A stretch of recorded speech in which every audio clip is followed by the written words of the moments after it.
नमस्कार, आप देख रहे हैं सुदर्शन न्यूज और मैं हूं आपके साथ शिवांगी जैन। एक बार पुनः आप सभी का स्वागत करती हूं हमारे इस विशेष साप्ताहिक कार्यक्रम बदलता महाराष्ट्र में।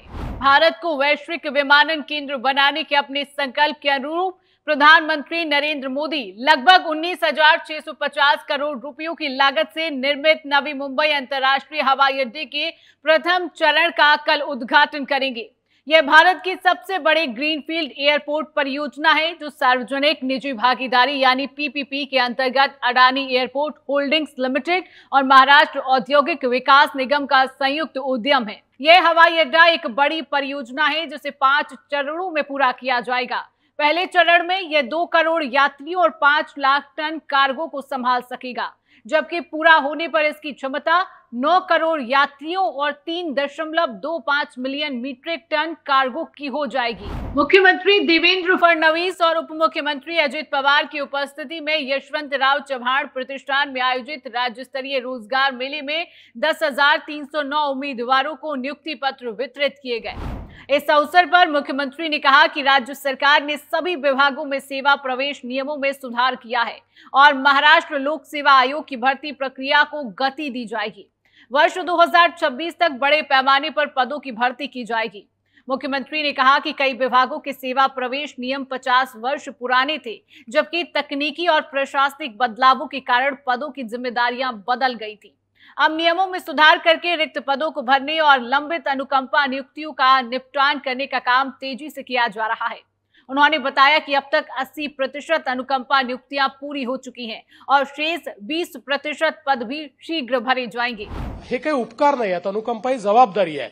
शासनाने जबाबदारी स्वीकारलेली आहे। त्याला जरी आपण अनुकंपा म्हणत असलो तरी ते उपकाराच्या भावनेतनं करायचं नाहीये। तर आपला कर्मचारी आहे, त्याच्या घरी जर एखादा अपघात झाला तर त्याच्या घराची काळजी घेणं ही आपल्या सरकारची जबाबदारी आहे। या भावनेतनं आपण हे केलं पाहिजे। माझी अनुकंपा तत्वावर जिल्हाधिकारी कार्यालय तहसीलदार ऑफिस रत्नागिरी येथे शिपाई पदासाठी नियुक्ती झाली आहे। जिल्हाधिकारी कार्यालय जळगाव यांनी भरती प्रक्रिया पारदर्शकपणे पार पाडली आणि मला सार्वजनिक बांधकाम विभागात नियुक्ती मिळाली। आज मला अनुकंपा तत्वावर अपॉइंटमेंट लेटर भेटते आहे। कोणताही प्रकारचा त्रास न होता। केंद्रीय गृह एवं सहकार मंत्री अमित शाह ने कोपरगांव स्थित सहकार महर्षि शंकरराव कोल्हे शुगर फैक्ट्री में देश के सबसे पहले सहकारी सिद्धांत आधारित कंप्रेस्ड बायोगैस और spray dryer potash granules project का उद्घाटन करते हुए कहा कि इसी तर्ज पर देश के 15 सहकारी चीनी कारखानों में ऐसे प्रोजेक्ट स्थापित करने को प्राथमिकता दी जाएगी।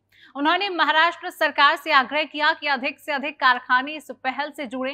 केंद्र सरकार उनका पूरा सहयोग करेगी।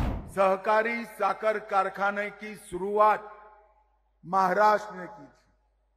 अब महाराष्ट्र की ही जिम्मेदारी है साकर कारखानों की चक्रीय अर्थव्यवस्था 100% सर्कुलर इकोनॉमी को पूर्णतया जमीन पर उतारने की शुरुआत महाराष्ट्र से होणार। आमच्या सहकार क्षेत्रामध्ये शाश्वतता आणून शेतकऱ्याचा विचार करणं हे जे या ठिकाणी सुरू झालेलं आहे, मला असं वाटतं हे खरोखर एक नवीन विजन आज अपने भारतामध्ये आपल्याला पाहायला मिळत आहे। उप मुख्यमंत्री शिंदे ने कहा कि यह परियोजना ग्रामीण अर्थव्यवस्था में क्रांति लाएगी। उन्होंने आश्वासन दिया कि अतिवृष्टि और बाढ़ से प्रभावित किसानों के पुनर्वास के लिए केंद्र और राज्य सरकार मिलकर कार्य करेंगी। अमित भाईंना देखील आम्ही काल विनंती केलेली आहे आणि आम्हाला विश्वास आहे की या महाराष्ट्रातल्या शेतकऱ्याच्या मागे केंद्र सरकार पूर्णपणे ताकदीने खंबीरपणे उभं राहिल्याशिवाय उभं राहील हा विश्वास या ठिकाणी मी देतो। मुख्यमंत्री देवेंद्र फडणवीस ने नासिक त्र्यंबकेश्वर सिंहस्थ कुंभ मेला 2027 की तैयारियों की समीक्षा बैठक में कहा कि कुंभ मेला श्रद्धा, संस्कृति और धार्मिक परंपरा का प्रतीक है, इसलिए इसकी सभी आधारभूत सुविधाओं के कार्य गुणवत्तापूर्ण और समयबद्ध पूरे किए जाएं। मुख्यमंत्री ने नासिक के नए रिंग रोड और साधु ग्राम यानी टेंट सिटी के भूमि अधिग्रहण के कार्यों को तेजी से पूर्ण करने के निर्देश दिए।